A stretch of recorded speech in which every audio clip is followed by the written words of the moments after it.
এক truck driver ট্রাকটা parking করে বাসায় গেছে ভাত খাইতে। তো হ্যার পোলার আবার মনে চাইছে যে আজকে বাপের ট্রাকটা একটু চালাইবো।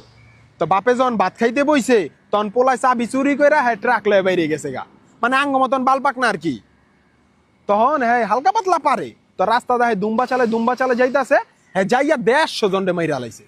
হ্যাঁ 150 জনরে মাইরা লাইছে। হ্যাঁ যাইয়া আবার পুলিশের কাছে সিলিন্ডার হয়েছে যে স্যার আমি 150 জনরে মাইরা লাইছি, আমার ট্রাকের ব্রেক ফেলে গেছে, আসে বিষয় এমন ঢ্যান ত্যান ভাতের ফ্যান। তো পুলিশ তো অবাক যে তুই 1 জন মারতি, 10 জন মারতি, 20 জন মারতি, নাহলে 50 জনই মারতি, তুই 150 জনরে মারলি কেমনে?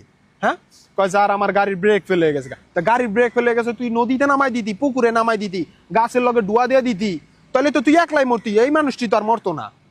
কত স্যার দেখেন এক সাইডে হলো বরযাত্রী আর চলন যাইতাছে, আরেক সাইডে এক বুড়া বুড়ি যাইতাছে, আপনি হইলে কারে মারতেন?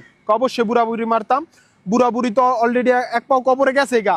কয় আমিও তো তাই করতে লইছিলাম, আমি তো বুড়া বুড়িরে মারতে লইছিলাম। বুড়া বুড়ি চলনের ভিতরে ঢুকে আছে, 150 জন পুরা মরে আছে গা। অ্যাক্সিডেন্ট, বাল পাক না।